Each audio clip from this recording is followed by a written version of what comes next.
मेरा नाम रोजी है। मैं अपने रोज के रूटीन की तरह बच्चों को पढ़ा रही थी। तभी मेरे फोन पर कॉल आने लगी। मैंने बिजी अंदाज में मोबाइल निकालकर कॉल पिक करके कान से लगा लिया। साथ ही साथ ब्लैक बोर्ड पर लिखती रही। मेरी बहन की कॉल थी। उसने मुझे बताया कि घर में मेरे ससुराल वाले आए हुए थे।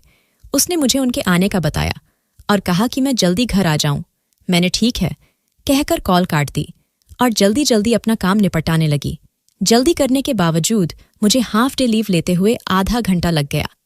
सड़क पर पहुंचते ही मैं जल्दी से रिक्शा पकड़ी और घर का एड्रेस बताकर चलने को कहा और खुद अपने मंगेतर को कॉल करने लगी।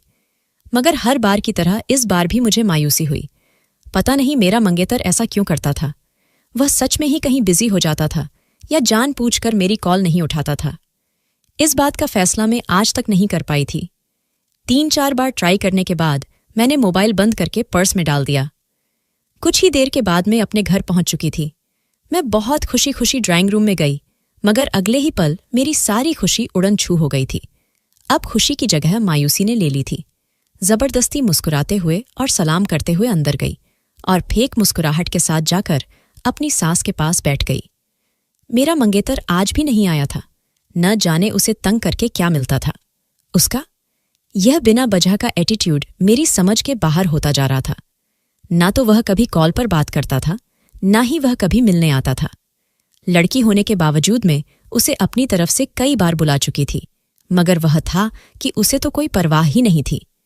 एक तरफ उसकी माँ और बहनें कहती थी कि वह मुझसे बहुत मोहब्बत करता है, लेकिन मुझे तो आज तक ऐसी कोई बात नजर नहीं आई थी कि जिससे मैं मान लेती कि वह मुझसे मोहब्बत करता है। मैं यह सोचकर अपने दिल को तसल्ली देती थी कि हो सकता है वह शादी के बाद वाली मोहब्बत को अहमियत देता हो, और आज भी मैं यही सोचकर खुद को तसल्ली दी थी। मेरे ससुराल वाले मम्मी से मेरी शादी की तारीख लेने आए थे। ये सुनकर मुझे बहुत खुशी हुई थी। मैं भी अब शादी करके जल्द से जल्द अपने घर जाना चाहती थी, लेकिन मम्मी के जवाब में मेरे सारे अरमानों पर पानी फेर दिया था। मम्मी ने उनसे कहा कि अभी हमारी शादी की तैयारियां मुकम्मल नहीं हैं, इसलिए अभी कोई तारीख नहीं दे सकती। जैसे ही तैयारी पूरी होगी तुम्हें बता देंगे। मेरी सास ने जिद की थी, लेकिन मेरी नंद मेरी सास को समझाने लगी। क्या आंटी ठीक कह रही है, हमें थोड़ा सब्र कर लेना चाहिए। आपको पता है कि तैयारी में वक्त लग जाता है, और उनके घर में तो कोई मर्द है ही नहीं। सारी तैयारियां इन्होंने अकेले ही करनी है, तो इसलिए हमें इनका समय देना चाहिए। नंद की बातें सुनकर मुझे अंदाजा हो गया था कि वह काफी समझदार है। फिर चाय पानी के बाद वह लोग वापस चले गए। उनके जाते ही मम्मी ने मेरे सामने हाथ जोड़ लिए और कहने लगी कि मुझे माफ कर दो, मगर मैं मजबूर हूं। तुम्हारे सिवा और कोई नहीं है कमाने वाला। अगर तुम्हारी शादी भी जल्दी कर दूंगी तो घर कौन चलाएगा। प्लीज मेरी मजबूरी को समझने की कोशिश करो। मैं मम्मी की बातें सुनकर उनके गले लग गई। ठीक ही तो कह रही थी कि अगर 1 साल और इंतजार कर लेते तो मेरी बहन का ग्रेजुएट हो जाना था। उसके बाद में उसे अपने साथी टीचर्स की जॉब पर लगवा लेती। मैं भी 4 साल से इस स्कूल में जॉब कर रही थी। खैर, मैंने मम्मी को तसल्ली दी और उनसे कहा कि कोई बात नहीं मम्मी, मैं इंतजार कर लूंगी, और वैसे भी कौन सा मेरी उम्र निकली जा रही थी।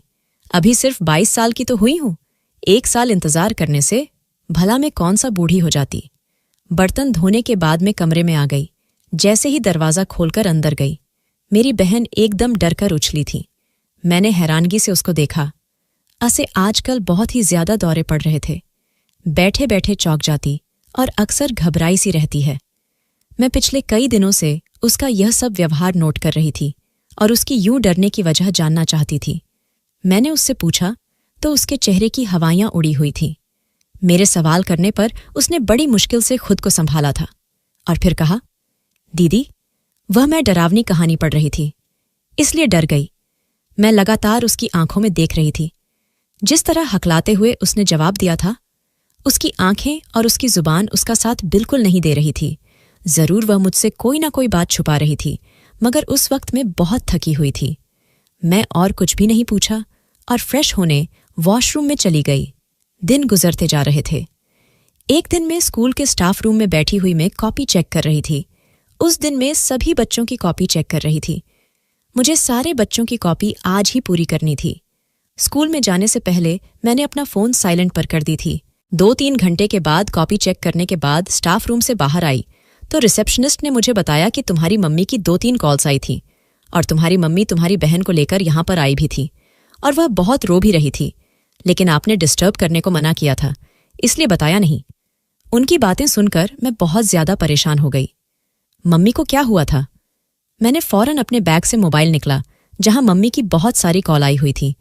मैंने फौरन मम्मी को कॉल मिलाई जो पहले ही बेल पर उठा ली। मम्मी बहुत ज्यादा रो रही थी। मैं बहुत परेशान हो गई।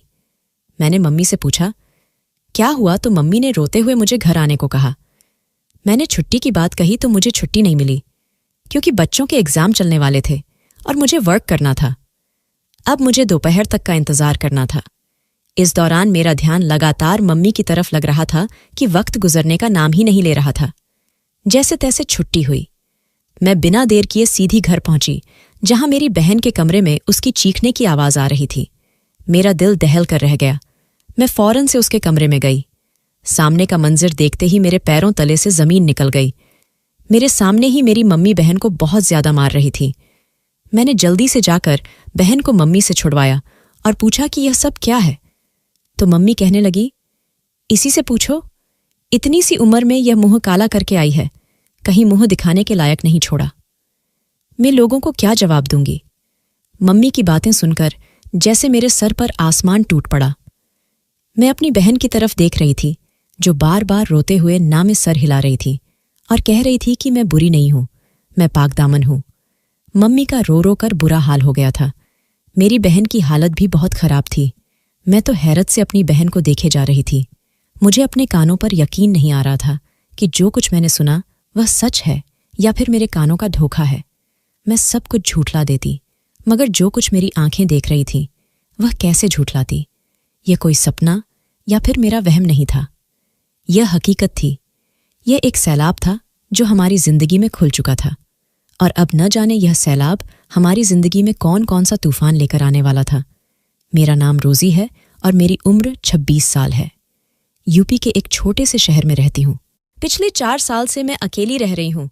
कभी मेरी भी फैमिली थी जिस पर मैं जान छिड़कती थी, मगर मेरी एक लापरवाही की वजह से मैं अपनी फैमिली को खो चुकी थी। कभी कभी हालात ऐसे सख्त हो जाते हैं जो आपके बस में नहीं रहते। अगर आप कोई चीज़ सही भी करना चाह रहे हो तो वह आपसे गलत ही हो जाती है। ऐसे में हालात आपके खिलाफ ही होते हैं और ऐसे में अपनों की बहुत ज़रूरत पड़ती है और हमें भी अपनों की ज़रूरत होती है। मगर ऐसी हालत में जब अपने ही साथ छोड़ जाए तो फिर कोई भी गिला नहीं किया जा सकता। मेरी कहानी भी कुछ ऐसी ही है। मैं 4 साल की थी जब मम्मी पापा अलग हो गए। मम्मी किसी और को पसंद करती थी, लेकिन नाना ने जबरदस्ती उनकी शादी मेरे पापा से करवा दी थी। सभी का यही ख्याल था कि मम्मी शादी के बाद सब कुछ भूल जाएगी, मगर मम्मी कुछ भी नहीं भूली थी, बल्कि चोरी छुपे उनका ताल्लुक उनसे बरकरार रहा था।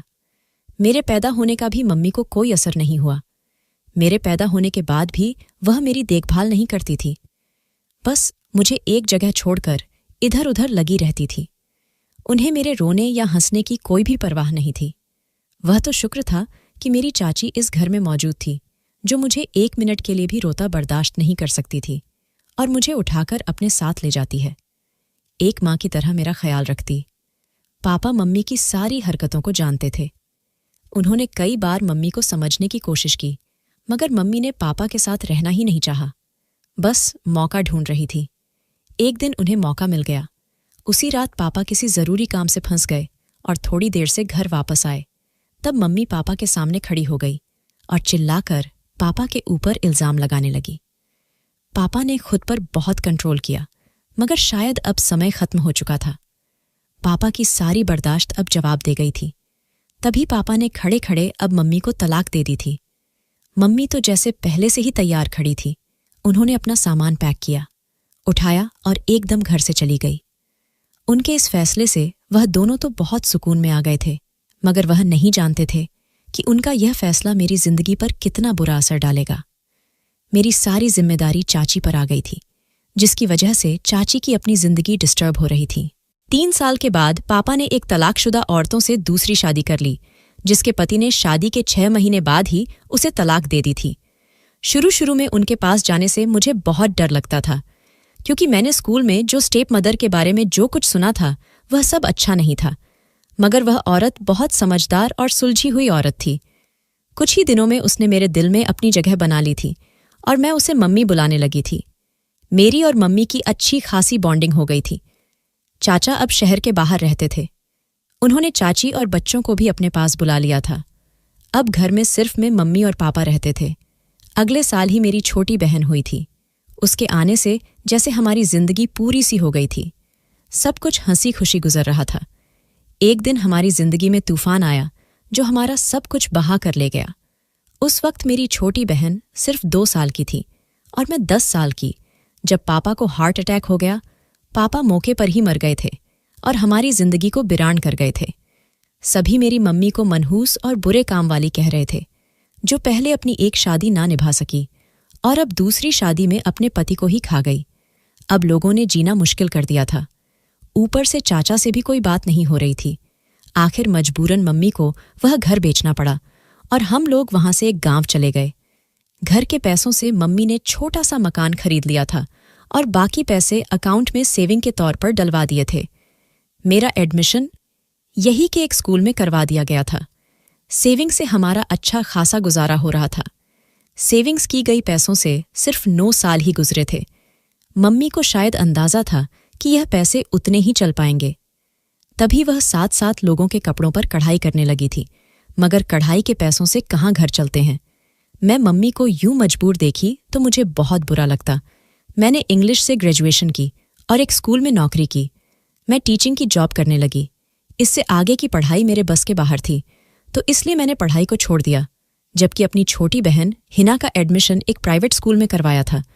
मेरी कोशिश थी कि जैसे मेरी माँ ने मुझे सगी माँ से बढ़कर प्यार दिया है, तो अब मेरा यह फर्ज था कि मैं हिना को अच्छी पढ़ाई करवाती और उसे एक बेहतर मुकाम तक पहुंचती। उन्होंने मुझे नौकरी करने से बहुत रोका, मगर 20,000 महीना सैलरी थी। अगर मैं उसे समय मम्मी की बातों में आकर जॉब छोड़ देती तो इतनी अच्छी जॉब मुझे कहाँ मिलने वाली थी। फिर वक्त अपनी रफ्तार के साथ आगे बढ़ता गया और जब मैं 21 साल की हुई तो मेरा रिश्ता आया। छोटा सा खानदान था। एक बहन का इकलौता भाई था। बहन की शादी हो गई थी। अब घर में उसके माता पिता और वह खुद था। वह उसी गली के पीछे रहते थे। अच्छा खासा खाते पीते लोग थे। मम्मी को रिश्ता अच्छा लगा तो मम्मी ने उनसे शादी के लिए 1 साल का वक्त मांगा और मेरी एंगेजमेंट कर दी। मेरा मंगेतर एंगेजमेंट में सिर्फ 10 मिनट के लिए आया था, फिर किसी जरूरी काम का कह कर चला गया था। मेरे नंद के जरिए हमारे नंबर भी एक्सचेंज हो गए थे, मगर मेरे मंगेतर ने मुझे खुद से कभी कॉल नहीं की। शुरू में मुझे यह बात ज्यादा महसूस नहीं हुई थी, लेकिन अब मुझे मेरे मंगेतर का इग्नोर करना मुझे बहुत बुरा लगता था, मगर मैं बर्दाश्त कर जाती और कर भी क्या सकती थी। उन लोगों को दिया गया वक्त पूरा हो चुका था। वह लोग शादी की तारीख रखने आए थे और मम्मी ने कुछ समय और मांग लिया। इस पर मेरे मंगेतर ने कोई भी रिएक्ट नहीं किया था।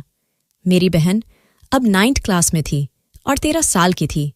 मैं और मम्मी उसका बहुत ख्याल रखती थी, उसकी हर ख्वाहिश को पूरा करती है।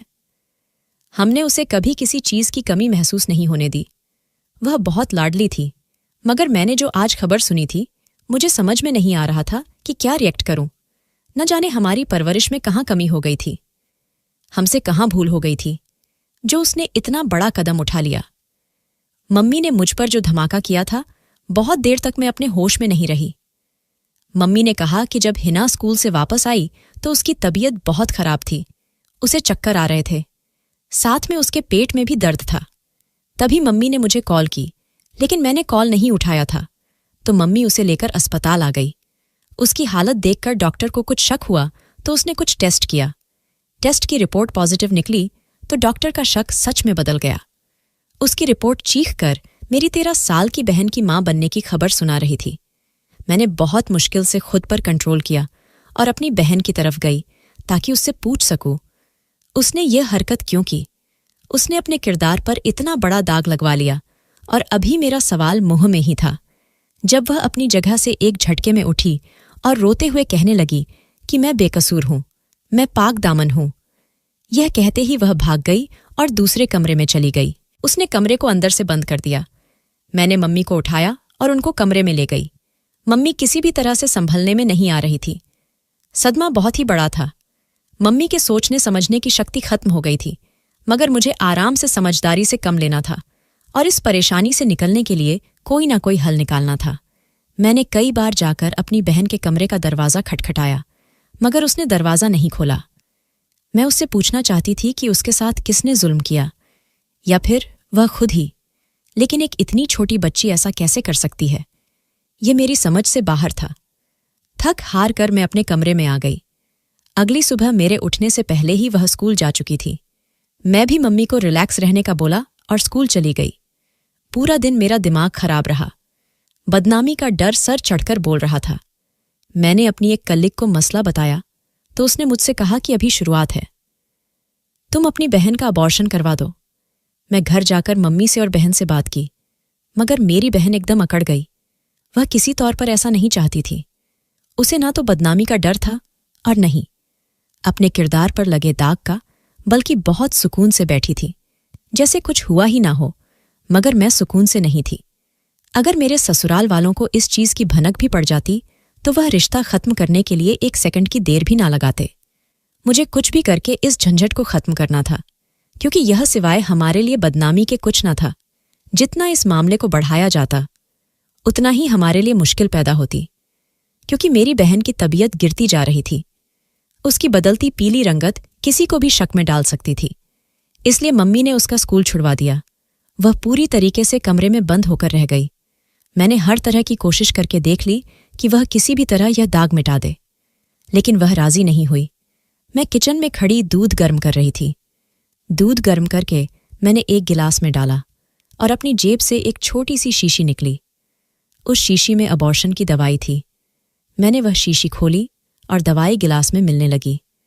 मेरे हाथ कांप रहे थे कि मैं किसी की जान लेने जा रही थी, लेकिन यह समय उसके भले के लिए ही तो कर रही थी। मैं अपनी बहन को यूं अपनी आंखों के सामने उसकी जिंदगी बर्बाद करते हुए नहीं देख सकती थी। अभी वह खुद बच्ची थी तो वह बच्चा कैसे संभालती, वह भी एक नाजायज औलाद को। लोग तो उसको ताने दे देकर ही मार डालेंगे। दुनिया ऐसी औरत को कहाँ जीने देती है? यह तो औरत भी नहीं थी। मैं उसे खुद पर इतना बड़ा जुल्म नहीं करने दे सकती थी। इसलिए मैंने दवाई मिला दी थी कि ऐसे सांप भी मर जाएगा और लाठी भी नहीं टूटेगी। दवाई गिलास में मिलने के बाद मैं सीसी बंद करके दोबारा जेब में डाली। फिर चम्मच लेकर दूध में अच्छी तरह दवाई मिक्स करवा दी। दूध का गिलास लेकर अपनी बहन की तरफ जाने लगी। मैं सोच रही थी कि जो काम कर रही हूं वह गलत है, मगर मेरी नीयत गलत नहीं थी। मैं तो बस इस परेशानी से छुटकारा चाहती थी, ताकि हम सब पहले की तरह सुकून से जिंदगी गुजार सके। मैं उसके कमरे में गई तो वह बेड पर लेटी हुई थी। मैंने उसे जाकर दूध दिया और कहा कि इसे पी लो, मैंने अभी गर्म करा है। वह मेरे हाथ से लेकर दूध पीने लगी और अजीब नजरों से देखने लगी। वह बहुत गौर से मेरी तरफ देख रही थी। मुझे उसकी नजरों से डर लगने लगा। मैं उठकर अपने कमरे में आ गई। अब मैं रोज उसे दूध के जरिए दवाई की एक डोज देने लगी। 1 हफ्तों में ही उसका नतीजा मिलना शुरू हो गया। हालांकि दवाई की पहली बार में ही मिलना शुरू हो जाना चाहिए था, मगर शायद हल्की डोज की वजह से इतना वक्त लग गया था। उसे दिन भी मैंने उसे दूध में दवाई मिलकर दी और सोने के लिए कमरे में आ गए। सुबह में उठ के स्कूल चली गई। सुबह में स्कूल जल्दी गई थी, क्योंकि हमारी टीचर पेरेंट्स मीटिंग थी जिसकी हमें तैयारी करनी थी। मैंने अपनी डायरीज तैयार नहीं की थी, जिस वजह से मैं जल्दी चली गई थी। इस बात से अनजान थी कि मेरे पीछे घर में क्या होगा। उस दिन टीचर पेरेंट्स मीटिंग थी, तो इसलिए सब टीचर्स का फ़ोन लेकर ऑन ऑफ कर दिया गया। हम तकरीबन पूरा दिन बहुत बिजी रहे। 12 बजे मीटिंग खत्म हुई तो मैं घर पहुंची। रात भी नहीं सो पाई थी, बहन की टेंशनों की वजह से। इसलिए नींद से मेरा बहुत बुरा हाल था, तो मैं ऐसे ही मोबाइल लेकर बैग में डाल दिया और ऑन भी नहीं किया। घर पहुंची तो पूरी तरीके से सन्नाटा था। मुझे एकदम से परेशानी हुई।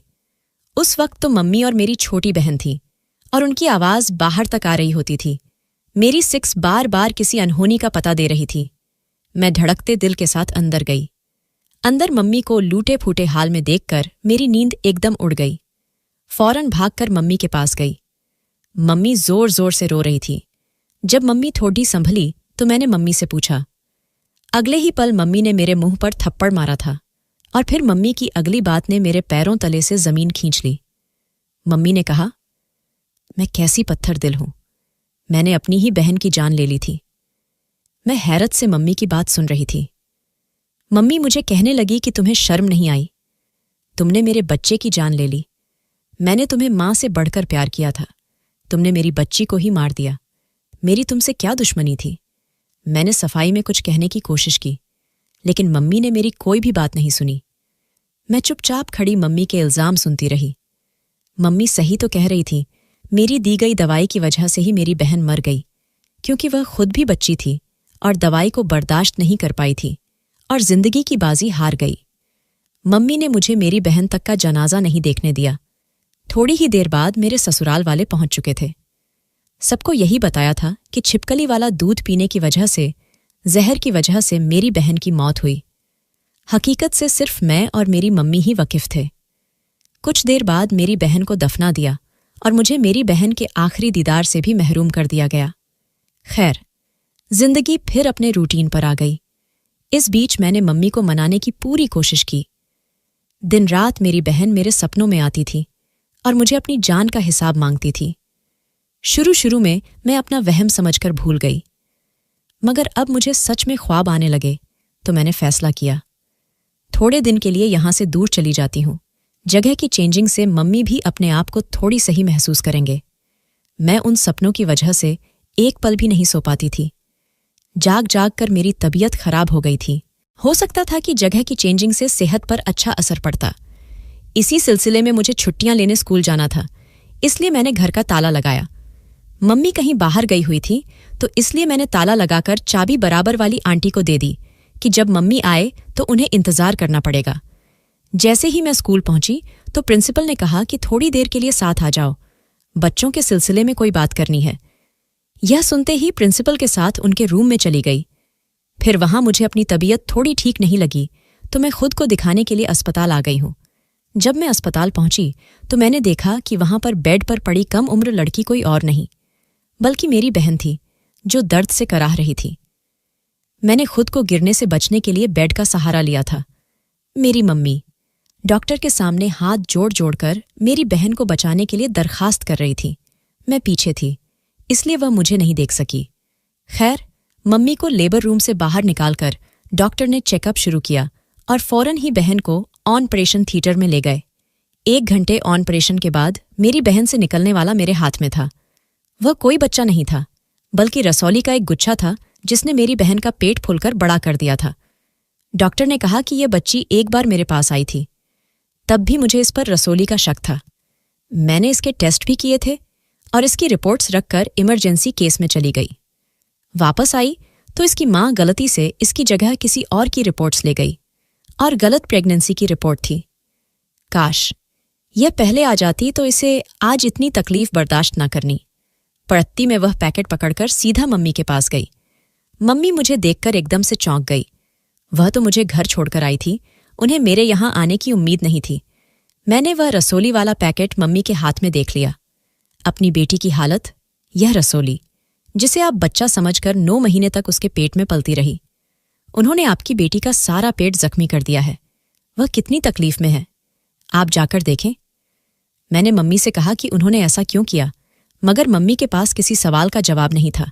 शायद उन्हें मुझ पर शक था कि मैं उनकी बेटी को मार दूंगी और खुद ही अपनी बेटी की मौत का ड्रामा करके मुझे उससे दूर कर दिया। और एक में थी जो पिछले इतने महीनों से इस बोझ तले सो नहीं सकी कि मैंने अपनी बहन की जान ले ली। मैं खुद से नजरें नहीं मिल पा रही थी। मैं मम्मी और बहन को वहीं छोड़कर उनको बताएं बिना दूसरे शहर आ गए। उनके इस धोखे ने मुझे तोड़कर रख दिया था। उन्हें मुझ पर भरोसा नहीं था। मैं तो जो भी कर रही थी उनके भले के लिए कर रही थी। वहां जाकर मैंने एक स्कूल में अप्लाई किया था। मेरे एक्सपीरियंस की वजह से मुझे जॉब मिल गई और साथ ही एक औरत ने मुझे अपने घर रहने के लिए ऑफर भी किया। अब मम्मी और छोटी बहन को उनके अकाउंट में पैसे भेजते रहती हूँ, लेकिन दोबारा कभी हिम्मत नहीं हुई कि उनके सामने जा सकूं, क्योंकि मैं ऐसा सोचती हूँ तो मुझे मेरी रातों की बेचैनी याद आ जाती है जो मैंने अपनी बहन की मौत की खबर सुनने के बाद सही थी। दोस्तों, वीडियो कैसा लगा कमेंट करके जरूर बताना। वीडियो को लाइक और चैनल सब्सक्राइब कर देना।